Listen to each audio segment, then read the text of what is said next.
అండి చూడండి స్ప్రేయింగ్ చేయడానికి వచ్చాం. ఎందుకంటే ఇవి చూడండి ఒకసారి ఎలా ఉన్నాయో. పండాకు కొంచెం ఎర్రగా ఉంది, చేను కూడా ఎరుపు తిరిగింది ఆల్రెడీ. బోరాన్ లోపం వల్ల పండాకు కూడా వస్తుంది. బోరాన్ లోపం వల్ల ఏర్పడుతుంది. ఇది చూడండి, కొన్ని చెట్లు బాగున్నాయి క్వాలిటీగా. ఈ చెట్లు అన్ని కొన్ని క్వాలిటీగా ఉన్నాయి. ఎక్కడన్నా ఒకటి పండాకు తగులుతుంది. పండాకుతో పాటు ఇవి ఎరుపు తిరుగుతుంది, చెట్లు కూడా ఎరుపు తిరుగుతున్నాయి. దీనికి స్ప్రేయింగ్ మంచి తీసుకొచ్చాం, మంచి స్ప్రేయింగ్ ఒకటి. ఇది బోరాన్ లోపం వల్ల జరుగుతుందని అనుకున్నాం మనం. అందువల్ల ఇప్పుడు బోరాన్ తీసుకొచ్చాం 20%.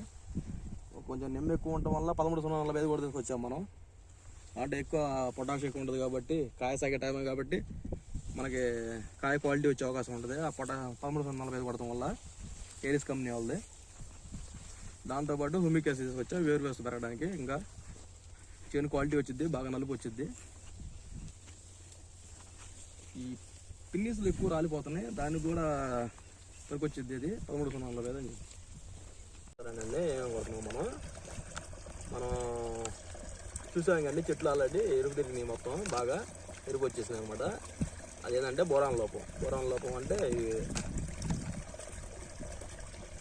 ప్రతిభ బయోటెక్ ఒకటి బోరాన్ 20% మినిమం ఉంటుంది అనమాట. ఇది స్ప్రే చేసుకుంటే ఆ ఎరుపు అనేది పోద్ది అనమాట. బోరాన్ కాపు కూడా సెట్ అవుతుంది బాగా. బోరాన్ లోపం వల్ల కాపు రాలిపోయే అవకాశం ఉంటుంది. ఇది కొడటం వల్ల బోరాన్ కూడా సెట్ అవుతుంది, అది కాపు కూడా సెట్ అయిపోద్ది. ఇదేమో 13.45 బాలం ప్యాకెట్. ఎందుకంటే ఇది పొటాషియం ఎక్కువ ఉంటుంది, 45% పొటాషియం ఉంటుంది. కాయ ఏర్పడేటప్పుడు ఇది కొడితే కాయ బలంగా దృఢంగా వచ్చింది. దాంతోపాటు పైరు కూడా బాగుంటుంది. దీంతోపాటు హ్యూమిక్ యాసిడ్ వేరు వ్యవస్థకి బాగా స్ప్రెడ్డింగ్, వేరు వ్యవస్థ బాగా స్ప్రెడ్ అయ్యింది. పైరు బాగా వస్తుంది, క్వాలిటీగా వస్తుంది, నెంబర్ 1 క్వాలిటీగా వచ్చింది.